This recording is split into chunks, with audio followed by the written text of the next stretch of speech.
एक रेफ्रिजरेटर को सेलेक्ट करना इतना मुश्किल काम क्यों होता है? क्या इसीलिए कि वो महंगा होता है, या फिर इसीलिए क्योंकि रेफ्रिजरेटर के बारे में आपको सही इंफॉर्मेशन नहीं होता? आपके पास सही इंफॉर्मेशन नहीं होने का फायदा दुकानदार उठाता है। पहले तो आपको अलग अलग ब्रांड के ढेर सारे मॉडल्स को दिखा दिखा के आपको कंफ्यूज कर देता है। फिर आपको समझ नहीं आता कि कौन सा रेफ्रिजरेटर आपके लिए बेस्ट होगा। फिर अंत में आप दुकानदार को कहते हैं कि भैया आप ही कोई अच्छा सा रेफ्रिजरेटर बता दो ना जो मेरे लिए सही हो। और यही सुनना तो एक दुकानदार आपसे चाहता है। आप जैसे ही उनसे एडवाइस मांगते हैं वो आपको वो रेफ्रिजरेटर लेने का एडवाइस देते हैं जिसे वो बेचना चाहते हैं।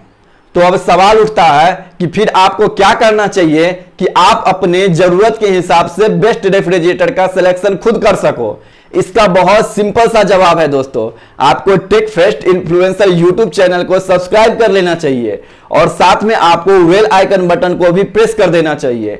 इसके अलावा आपको इस वीडियो को बिना स्किप किए हुए पूरा देखना चाहिए और जो भी पॉइंट्स मैं आपको इस वीडियो में बताऊंगा वो आपको नोट डाउन कर लेना चाहिए ताकि आप किसी मार्केटिंग गिमिक में ना फंसे और अपने घर बेस्ट रेफ्रिजरेटर लेके आए। हेलो फ्रेंड्स, मेरा नाम है एस सौरभ और आप देख रहे हैं टेकफेस्ट इन्फ्लुएंसर यूट्यूब चैनल।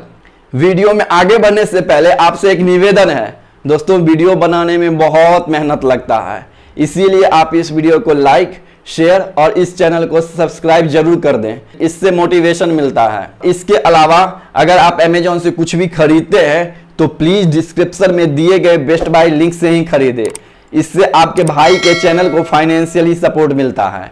दोस्तों इस वीडियो में मैं आपको रेफ्रिजरेटर से रिलेटेड सारी जानकारी दूंगा, जैसे कि आपके रेफ्रिजरेटर का कैपेसिटी कितना होना चाहिए, एक बेस्ट रेफ्रिजरेटर में क्या क्या फीचर्स होना चाहिए। साथ ही आपको यह भी बताऊंगा कि आपको सिंगल डोर रेफ्रिजरेटर लेना चाहिए या फिर डबल डोर रेफ्रिजरेटर लेना चाहिए या फिर ट्रिपल डोर रेफ्रिजरेटर लेना चाहिए या फिर साइड बाय साइड रेफ्रिजरेटर लेना चाहिए। इसके अलावा आप जो रेफ्रिजरेटर ले रहे हैं उसका स्टार रेटिंग क्या होना चाहिए, आपको नॉर्मल कंप्रेसर वाला रेफ्रिजरेटर लेना चाहिए या फिर इन्वर्टर कंप्रेसर वाला।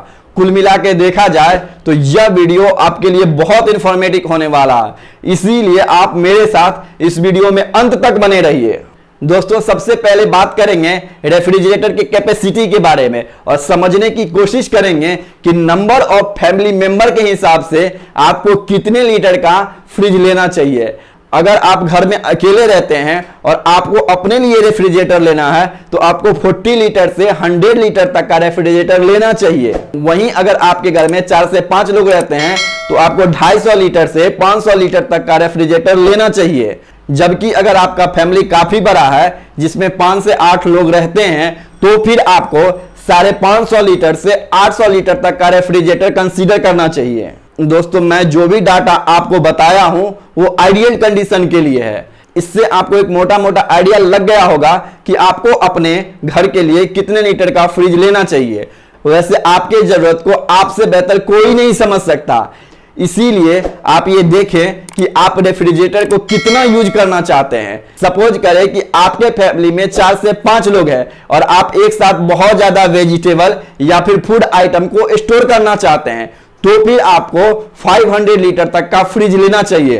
लेकिन अगर आप बहुत ज्यादा फूड आइटम या फिर बहुत ज्यादा वेजिटेबल स्टोर नहीं करना चाहते हैं तो फिर आपको 250 लीटर का रेफ्रिजरेटर कंसीडर करना चाहिए। मैं उम्मीद करता हूं कि अब आप समझ गए होंगे कि मैं आपको क्या कहना चाहता हूं। वीडियो में आगे बढ़ते हैं और बात करते हैं डिफ्रॉस्ट के टाइप के बारे में और समझने की कोशिश करेंगे कि ये कैसे काम करता है। डिफ्रॉस्ट रेफ्रिजरेटर 2 तरह के होते हैं, एक होता है डायरेक्ट कूल डिफ्रॉस्ट और दूसरा होता है फ्रॉस्ट फ्री रेफ्रिजरेटर। सबसे पहले डिफ्रॉस्ट रेफ्रिजरेटर के बारे में बात करेंगे। ऐसे रेफ्रिजरेटर में समय समय पे रेफ्रिजरेटर के अंदर बर्फ जमा हो जाता है जिसे आपको मैन्युअली यानी खुद से निकालना पड़ेगा। इस टाइप के रेफ्रिजरेटर में नेचुरल कन्वेक्शन टेक्नोलॉजी का इस्तेमाल किया जाता है। यह रेफ्रिजरेटर सस्ता होता है और साथ ही इसमें पावर कंजम्पशन भी कम देखा जाता है। डिफ्रॉस्ट रेफ्रिजरेटर सिर्फ सिंगल डोर में ही आते हैं। अब बात करते हैं फ्रॉस्ट फ्री रेफ्रिजरेटर का। इस रेफ्रिजरेटर के अंदर कूलिंग फैन दिया होता है जो ठंडी हवा को चारों ओर फैलाने का काम करता है। इस रेफ्रिजरेटर में किसी तरह का कोई आइस फॉर्मेशन नहीं होता है। इसीलिए आपको इसमें आइस निकालने का कोई झंझट नहीं रहता। यह डिफ्रॉस्ट रेफ्रिजरेटर के मुकाबले कॉस्टली होता है और ज्यादा पावर भी कंज्यूम करता है, लेकिन यह ज्यादा इजी टू यूज होता है। दोस्तों दोनों के ही अपने प्रोज एंड कॉन्स हैं, लेकिन बेहतर रहेगा कि आप फ्रस्ट फ्री रेफ्रिजरेटर के साथ ही जाए और यही सही होगा आपके लिए भी। अब बात करते हैं रेफ्रिजरेटर के टाइप का। दोस्तों जब आप रेफ्रिजरेटर को सर्च करेंगे तो आप कई तरह के रेफ्रिजरेटर आपको देखने को मिलेगा, जैसे कि single door refrigerator, double door refrigerator, triple door refrigerator और फिर side by side refrigerator. Single door refrigerator most selling refrigerator में काउंट किया जाता है। इसका कॉस्ट दूसरे रेफ्रिजरेटर की तुलना में कम होता है। इसके नाम से ही पता चलता है कि इसमें आपको एक डोर ही देखने को मिलने वाला है। आप एक ही डोर से रेफ्रिजरेटर के सारे फंक्शन को ऑपरेट कर सकते हैं। सिंगल डोर रेफ्रिजरेटर आपको दो तरह के मिलेंगे। एक में आपको सिर्फ फ्रिज सेक्शन ही मिलेगा, यानी आपको उसमें फ्रीजर सेक्शन नहीं देखने को मिलेगा, लेकिन दूसरा जिसमें आपको फ्रिज और फ्रीजर दोनों सेक्शन देखने को मिलेगा। अब बात करते हैं डबल डोर रेफ्रिजरेटर का। ऐसे रेफ्रिजरेटर में फ्रिज सेक्शन और फ्रीजर सेक्शन दोनों के लिए अलग अलग डोर दिया जाता है। वहीं ट्रिपल डोर रेफ्रिजरेटर में फ्रिज के लिए अलग, फ्रीजर के लिए अलग और वेजिटेबल सेक्शन के लिए अलग डोर दिया जाता है। इसके अलावा एक और टाइप का रेफ्रिजरेटर आपको देखने को मिल जाएगा, जिसे साइड बाय साइड रेफ्रिजरेटर के नाम से जाना जाता है। इस रेफ्रिजरेटर में इसका गेट फ्रिज के दोनों साइड से ओपन होता है। यह वैसा ही होता है जैसा आपके घर का दरवाजा होता है। यह रेफ्रिजरेटर काफी हैवी होता है। अगर कैपेसिटी के हिसाब से देखा जाए तो यह रेफ्रिजरेटर 550 लीटर से ज्यादा कैपेसिटी के साथ आता है और यह रेफ्रिजरेटर एक्स्ट्रा प्रीमियम फीचर्स के साथ आता है। अगर आप मुझसे पूछेंगे कि आपको कौन सा रेफ्रिजरेटर लेना चाहिए, single door, double door, triple door या फिर साइड बाय साइड, कि मैं आपको यही सलाह दूंगा, या तो आप सिंगल डोर रेफ्रिजरेटर ले लीजिए या फिर अगर आपका बजट अच्छा है तो आप डबल डोर रेफ्रिजरेटर ले लीजिए। आपके जो घर का जरूरत है उसके हिसाब से ये सिंगल डोर और डबल डोर रेफ्रिजरेटर बेस्ट होगा। दोस्तों बेस्ट सिंगल डोर और बेस्ट डबल डोर रेफ्रिजरेटर से रिलेटेड मैंने अलग अलग वीडियो बनाया है। उसमें मैंने डिटेल्स में बताया है कि आपके लिए कौन सा रेफ्रिजरेटर बेस्ट होगा। आप इस वीडियो को देखने के बाद दोनों वीडियो को जरूर देखिएगा, फिर आप डिसाइड कीजिएगा कि आपके जरूरत के हिसाब से सिंगल डोर रेफ्रिजरेटर सही है या फिर डबल डोर रेफ्रिजरेटर। मैं लिंक डिस्क्रिप्शन बॉक्स में दे दूंगा। जब आप रेफ्रिजरेटर ले रहे हैं तो आपको स्टार रेटिंग जरूर कंसीडर करना चाहिए। यह किसी भी फ्रिज का इंपॉर्टेंट फैक्टर होता है, क्योंकि आपका रेफ्रिजरेटर लगातार 24/7 काम करता है। इसीलिए आपका जानना जरूरी है कि कितने स्टार का रेफ्रिजरेटर कितना पैसा सेव करेगा। अगर ऑन एवरेज देखा जाए तो 5 स्टार का रेफ्रिजरेटर 1800 से 2000 रुपया तक सेव करेगा। अगर आप 4 स्टार वाला रेफ्रिजरेटर लेंगे तो आपको 1500 से 1600 तक का सेव कर सकेंगे।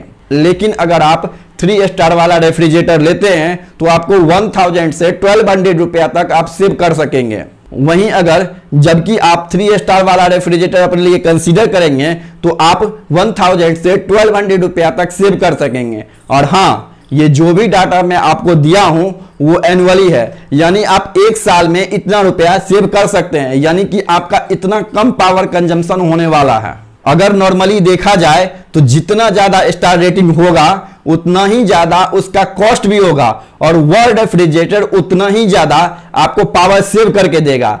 याद रहे कि आप रेफ्रिजरेटर पे वन टाइम इन्वेस्ट करने जा रहे हैं, लेकिन आप उस रेफ्रिजरेटर को सालों साल यूज करेंगे। इसीलिए थोड़ा सा अपने बजट को एक्सटेंड करें और एक अच्छा सा रेफ्रिजरेटर अच्छे स्टार के साथ अपने घर लेके आवे। दोस्तों किसी भी रेफ्रिजरेटर में कंप्रेसर जैसे टर्म्स का बहुत ज्यादा इस्तेमाल होता है। चलिए इसे भी समझने की कोशिश करते हैं। फ्रिज में 2 तरह के कंप्रेसर का इस्तेमाल होता है। एक होता है नॉर्मल कंप्रेसर तो दूसरा होता है इन्वर्टर कंप्रेसर। अब समझने की कोशिश करेंगे कि दोनों कंप्रेसर काम कैसे करता है और आपके लिए कौन सा कंप्रेसर बेस्ट होगा।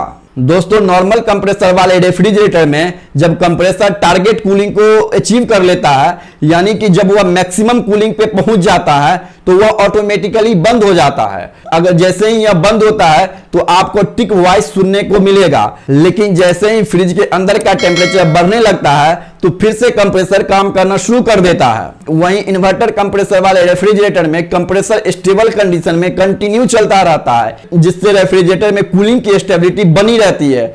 और यही वजह है कि आपका इन्वर्टर कंप्रेसर वाला रेफ्रिजरेटर नॉर्मल कंप्रेसर वाले रेफ्रिजरेटर की तुलना में बेहतर और ज्यादा स्टेबल कूलिंग प्रोवाइड करता है। इन्वर्टर कंप्रेसर वाले रेफ्रिजरेटर ज्यादा पावर भी सेव करता है। अब बात करते हैं रेफ्रिजरेटर में मिलने वाले फीचर्स की। जब आप कोई रेफ्रिजरेटर लें तो इस बात का आप खास ध्यान रखें कि उसका शेल्व्स टफेंड ग्लास का बना हुआ है। यह ग्लास काफी हैवी और स्ट्रांग होता है। आप ये भी ध्यान रखें कि आप जो रेफ्रिजरेटर ले रहे हैं उसमें कूल पैक फीचर दिया गया है या नहीं। अगर आपके रेफ्रिजरेटर में कूल पैक फीचर दिया गया है तो लाइट जाने के 10 से 12 घंटा बाद भी आपका रेफ्रिजरेटर ठंडा रहता है, और यह फीचर किसी भी रेफ्रिजरेटर में होना चाहिए और आपको भी इसका खास ध्यान रखना है। अगर आपके पास बजट है तो कोशिश करें कि आप वो रेफ्रिजरेटर लें जिसमें कन्वर्टिबल फीचर दिया गया है। इससे आपको ये फायदा होगा कि आप फ्रीजर सेक्शन को फ्रिज सेक्शन में कन्वर्ट कर पाएंगे।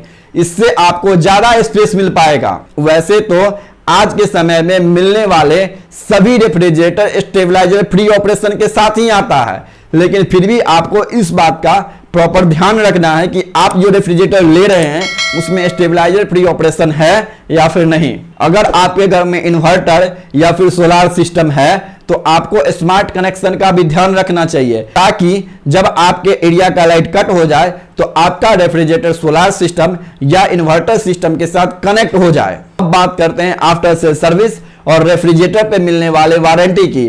दोस्तों, वैसे देखा जाए तो रेफ्रिजरेटर में आपको सालों साल तक कोई दिक्कत नहीं होने वाला है, लेकिन फिर भी जब आप कोई रेफ्रिजरेटर कंसीडर करें तो इस बात को आप सुनिश्चित करें कि आप जहां रह रहे हैं उस एरिया में उस ब्रांड का सर्विस कैसा है। अगर आप एक बार कंफर्म कर लेंगे तो इससे आपको आने वाले समय में कोई दिक्कत नहीं होगा। इसके अलावा आपको इस बात का भी प्रॉपर ध्यान रखना है कि आप जो रेफ्रिजरेटर ले रहे हैं उस पे अच्छा खासा वारंटी मिले, खास करके उसके इन्वर्टर कंप्रेसर पे, ताकि आपको आने वाले समय में कोई दिक्कत का सामना ना करना पड़े। दोस्तों, मैंने इन्वर्टर बाइंग गाइड से रिलेटेड सभी इंफॉर्मेशन आपको दे दिया है। अगर आपको अभी भी कोई डाउट है तो आप मुझे सोशल मीडिया पे फॉलो कर लें, क्योंकि अगर आप मुझे मैसेज करेंगे तो मैं आपको जरूर रिप्लाई दूंगा। दोस्तों, वीडियो बनाने में बहुत मेहनत लगता है, इसीलिए आपसे रिक्वेस्ट है कि इस वीडियो को लाइक और शेयर कर दीजिए और इस चैनल को सब्सक्राइब कर लीजिए। दोस्तों, अगर आप अमेजॉन से कुछ भी खरीदते हैं तो प्लीज मेरे दिए गए लिंक से ही खरीदें। ऐसा करने से इस चैनल को फाइनेंशियली सपोर्ट मिलता है, और अब मैं उम्मीद करता हूं कि आप अपने भाई को जरूर सपोर्ट करेंगे। जय हिंद दोस्तों।